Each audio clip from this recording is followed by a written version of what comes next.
Hey there, StarCraft fans! It's Falcon Paladin coming at ya with yet another edition of StarCraft 2 Legacy of the Void. Go ahead and hit that like button if you're excited for this week's Patron cast.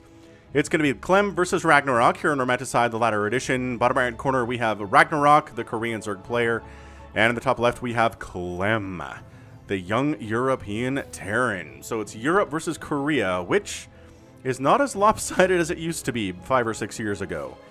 Man, Raynor is a beast, Cyril is a beast, Clem here is a beast. I want to see how it stacks up against a young Korean player in Ragnarok. And let's go ahead and get right on into it. As I said, this is a Patreon cast for those of you who support me at patreon.com/FalconPaladin for at least $1 a month, which means you get to see this on that site a full month before anybody sees it on YouTube. And yeah, if you're supporting me, thank you very much. And if you don't want to support me or can't afford it, then that's okay as well. Alright, so Terra the Overlord scouting out, checking for proxies along the way, but Clem is not dumb enough to put proxies in the direct path of a scouting Overlord coming from the main base to the main base of the Terran, right? Right you are. Right you are, Bill. So 16, 18, 17, 1 Rax expand with a little bit of Reaper action here from Clem. All is well in this ZVT. Hope you guys are having a fantastic day. Things are good here. Did you guys see the video? I like... I really should have put topical things in my patron cast, because, like, you know, the patrons will hear me talk about topical things when it's topical, but the rest of you are just like, what are you what? Huh? What's this thing that happened a month ago, right? But I think you'll probably remember this one. But the actor that played Steve from Blue's Clues on Nick Jr., he put out a video on Twitter the other day, and it was just like the most wholesome thing 2021, man. He's just like, you know, I'm glad we're still friends. I never forgot about you. Look how much you've grown, how much you've developed, what you've accomplished. And it was nice. I was like 14 or 13 when the show came out, so I wasn't really the age demographic, but my little siblings watched a bunch of it, and I definitely know what Blue's Clues is. And it was a nice thing. So Reaper here's name is Vacation Time, as he tries to, you know, do what Reapers do. After fighting for 6 years on the front lines, yet somehow surviving, a lone Marine finally qualified for a week of vacation time. However, he realized that the Recreational Expedition and Personal Enjoyment Relaxation Program, or Reaper Program, is not exactly what was promised. That's a good one. Came up with a nice little acronym there. Let's say that again. Recreational Expedition and Personal Enjoyment Relaxation Program. Hot diggity, that's great. So Reaper ends up getting 2 kills, which is nice. 2 lings down, but not enough to really make Ragnarok fear for his life or anything like that. Is he? Oh no, the third base does go down. I guess he snuck out there when the Reaper was trying to do stuff in here. That's a really nice sneak from Ragnarok, by the way. Anywho, what are we going to do? Hellions? Nice, nice. Extra barracks coming up. Okay, cool. Third CC starting sub 3 minutes inside the main base. Going to land it over here. Everything will be hunky-dory for that. Again, pretty darn impossible for Zergs to punish that fast third base. More and more Terrans are doing it. It is. It is what it is now, yeah? Can't really argue against it. But yeah, it is nice, isn't it, that we have GSL, which is super high-level StarCraft, but also, like, the DreamHack Europe has turned into an amazing tournament as well, and has been really fun to watch with some incredibly high-level players. So, it's nice. You have just extra super high-level StarCraft 2. Whereas before, it was kind of like GSL or bust, right? Europe was fun to watch. There were a lot of good foreigners there, but nobody that could really challenge the Koreans for any kind of dominance, and now we have them. Right? Now we have those players, and I think players like Clem and, well, Cyril obviously helped to uplift Raynor, inspired him, and Clem. And I think Raynor and Clem are probably going to uplift and inspire a new generation of young players to come out of European countries, and I think it's going to be a good region for StarCraft for the, for a long while. So I'm excited. I'm excited to see what comes out of Europe from StarCraft 2 in the next few years. Overlord scouts in from Ragnarok, ends up seeing pretty much what he wants to see, right? 2 barracks, a starport, a factory. All right, so it's going to be, a bunch of Marines, probably some Marauders. There's going to be some Medivacs, absolutely for sure. And the question is, what's the factory making? Is it tanks? Is it Hellions? He doesn't know, because at Widow Mines, he doesn't know. But it's going to be Hellions for now. Do we have an armory? Oh, an armory's coming in. This could be a Marine Hellbat Medivac style push. That could be pretty strong. Pretty strong here against Ragnarok. Let's see what damage it can get done. Baneling Nest coming up at about 5 minutes, which is the time that you want to be doing this. Getting extra extractors here at the third base, but not at the natural base or the main. So he takes his second and third extractors at the third, which I guess maybe he wants to get as much gas out of this as he can in case he loses it, and then he can fall back to these and they're fresh as a daisy. I don't know, man. If you lose your third base, at this stage of the game, you pretty much have just lost, right? Like, there's no coming back from that. There's no falling back at that point because the Terran's on 3 bases by this stage, right? So there we go. Hellbat, Marine, Medivac style attack. Clearing out these creep tumors. We got Banelings coming in. Nice. We got Queens. And everyone's on creep, so let's go. Ling's going for that run by to try to stop the retreat here of the Marines so the Banelings can hit them. Banelings do bonus damage versus Hellbats because they're light units, but actually keeping them away. The Queens do pretty well against the Hellbats on their own, especially in those numbers. So good hold there from Ragnarok. He's going to respread his creep out this direction. He didn't take any damage to any of his bases, which is exactly what you want there. Great control from him. Good control from Clem as well. I think it was just better out of the young Korean. So Widowmine production is coming in here. Clem is so stupid good with Widow Mines.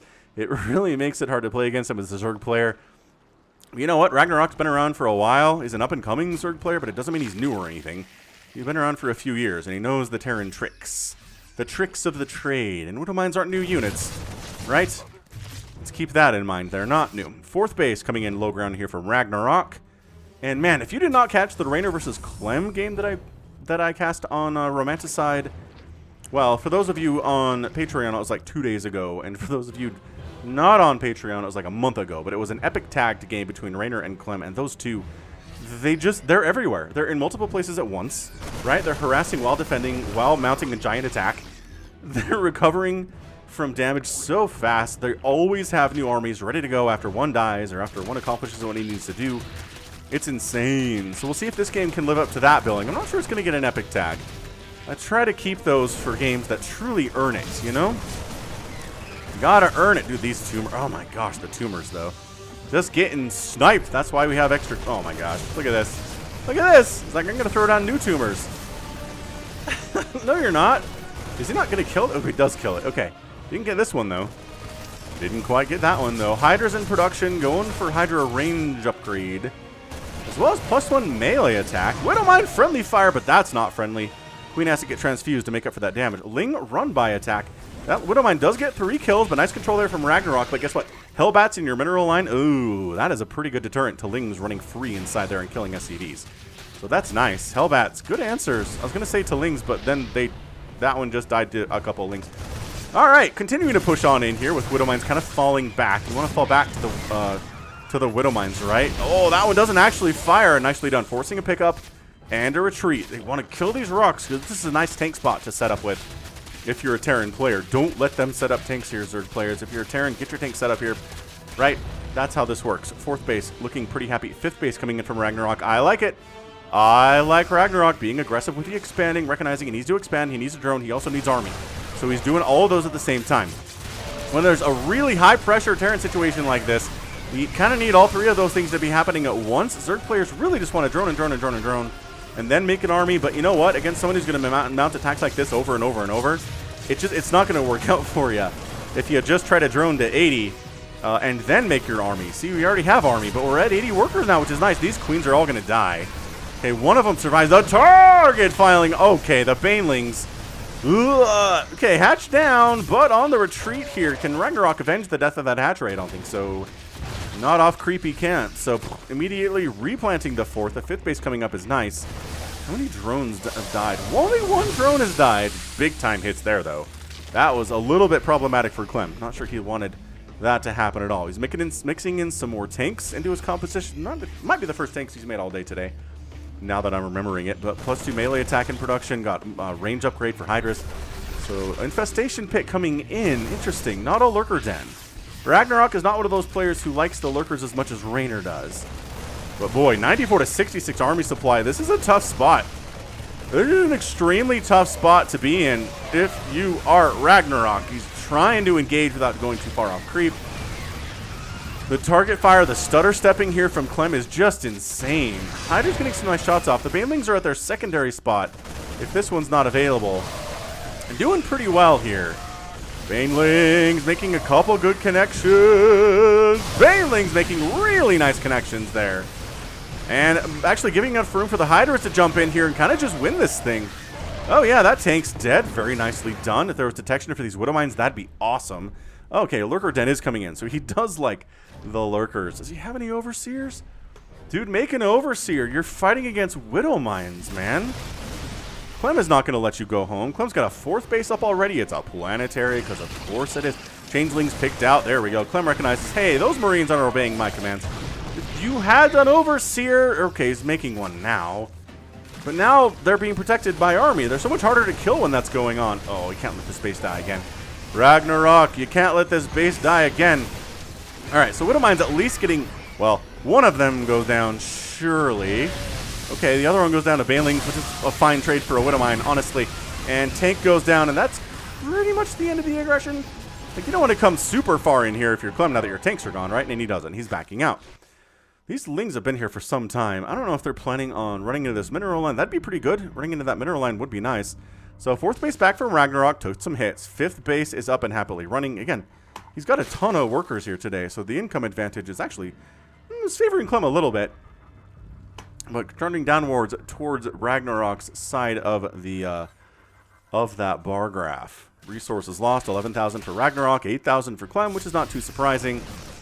Especially in these early games, it's really a little bit easier for the Terran to be more cost efficient than the Zerg is. But you know, Zerg is traditionally not cost efficient. So the Lurkers are here. Are we working on seismic spines? No, because we don't have a hive yet. Okay, so we didn't quite work the timeout to where he needed it to be. This is such a terrible dance for both players, right? You don't want to extend too far if you're the Zerg. You don't want to come too far in against the Lurkers if you're the Terran. You kind of want to concave, but that leaves kind of the sides available to be flanked. So Clem's just keeping the pressure on. And by that, I mean there's a counterattack coming in from Ragnarok. Or does he want to go for a surround here? I bet he does. Just thinking about it. Oh, is this another base? Clem, this is just, man, Clem is just expanding, which you can do if the Terran's putting 0 pressure on you. I mean, not 0. There was a bit of an attack at the 3rd base, but it didn't do a whole lot. Lings are trying to get a surround. There's a full Zergy surround here. And that's another dead tank at least. As the rest of the army get cleaned up, it sure seems like if they stick around, they will. But reinforcements are cruising on in here from Clem.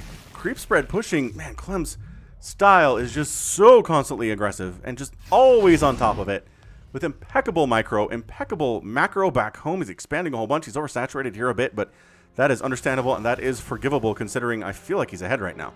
He's up 164 to 154 supply, which, you know, the Zerg really wants to have more supply than the Terran, especially with a cost-efficient style army here of Marines and Marauders and whatnot.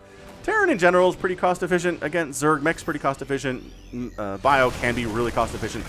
Obviously, if you take a couple Baneling shots to the face and lose 40 Marines to like 4 Banelings, that's not cost-efficient.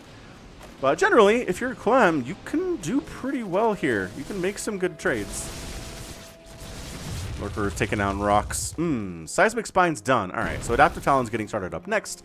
Ghosts in production here from Clem, as you would expect them to be. Another base coming in here. So Ragnarok's been given some time to breathe. I'd like for him to expand to the 6 o'clock base. I'd like for him to mount some kind of an attack here. I think he's just trying to get maxed out, and then he'll feel better about it, right? I think that's the general stratagem here.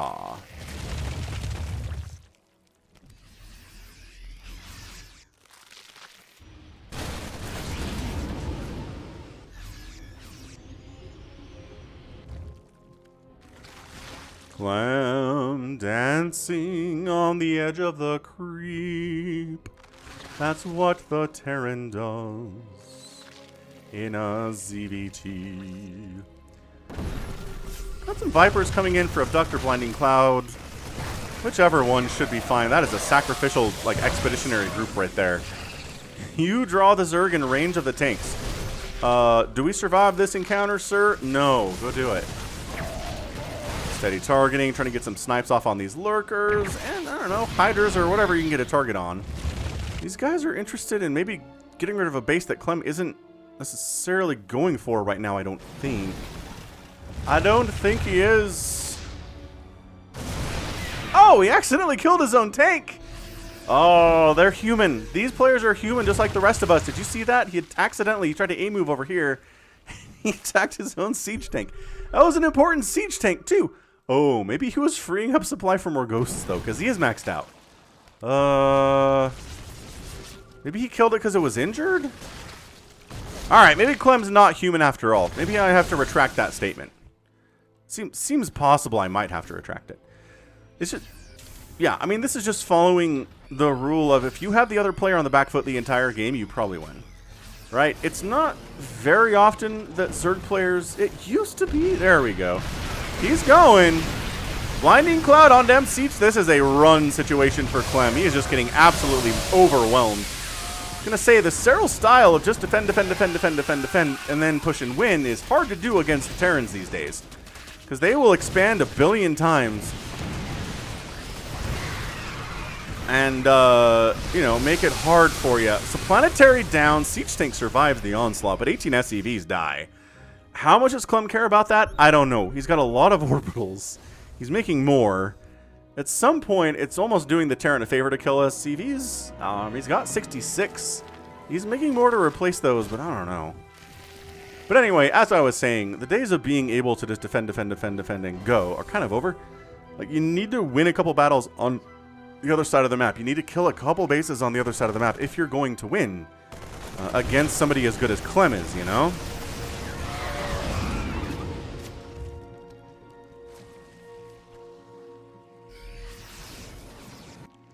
Medevac trying to move on in. You can do this easier if your opponent doesn't have a Spire, which Ragnarok does not have, but he's got pretty decent map. Does he have map awareness? He does. Yeah, can't unload there. Sorry. Get on out. Liberator gets spotted coming across here. Spore trying to move into place. Another engagement off creep here from Ragnarok. EMP is getting tossed down on the Vipers, but enough energy left over there to abduct a tank into death. There seems to be enough here from Clem, especially with steady targeting. That was not a good engagement from Ragnarok. That's a lot of dead lurkers, but also a lot of dead marauders and a few dead ghosts while we're at it. But Ragnarok's at 139 supply. Ghost getting killed is very nice. Trading Lings for Ghosts is excellent, like trading Marines for Vipers and Lurkers is also very good. Just because, you know, killing gas-heavy units with gas-zero units is also and always a very good thing. Army value 109 to 67, though. I mean, Clem has just got... he's just a monster. I don't know how else to explain this to you. He just steady targeting into Baneling. He sniped a Baneling here. Is this it? Like, are we looking at the final push here from Clem? It feels like Ragnarok doesn't have a lot here. He's only got 56 available supplies, making 26 Zerglings, and that's it. That's your good game, man. Clem is just... Wow, he lost a single base today. He only lost one. He only killed one hatchery, in all fairness. So that's okay, fine. It's kind of a one-to-one scenario there. 13 drones died and 19 SCVs died. It feels the same there. But the point is that Ragnarok was on the defense the entire time, with the exception of, you know, one two-minute stretch, 1 60-second stretch, right? And if you're doing that, it is so hard to win against the Terran. You can kill most of his army, and if all he has left are, you know, 20 Marines and a couple Marauders and some Medevacs, you just die. That's it, man. The units are so cost efficient, especially if they have the 3/3 upgrades, which they did, especially with the Stim and the Combat Shield and Cuss of Shell. And at the end of the day, the Lings were +2 attack with Adrenal Glands and +3 armor, which is almost full cracklings. And the Lurkers just weren't enough. I mean, Clem, he didn't take a ton of damage from them. He did a great job concaving against them, sniping them from distance, killed a ton. 18 Lurkers died today. 18. He killed every single Lurker that was on the map. Every single Lurker that was made ended up dead today. That is just some impressive commitment. He knows how to play it against that style. Raynor plays it against him all the time. And I think Ragnarok is just not quite up to it. Right? It's weird to say, but the Korean Zerg player is not quite up to Raynor's ability to play this style, at least when it comes to going against Clem. That was good. That was a good one. I mean, Clem, I wanted to see how he would do. And he did extremely well against Ragnarok here today. GSL qualifier Ragnarok, mind you. Boy. All right, fantastic. So that right there is going to be it for me today. This has been Falcon Paladin coming at you with yet another edition of StarCraft 2 Legacy of the Void and a Patreon cast. Go ahead, hit that like button, hit that subscribe if you like what you saw and what you heard today. You can also catch me on Twitter, Facebook, Patreon, and Twitch, all at /Falcon Paladin. And until next time, as always, thank you so much for watching, and you take care of yourself.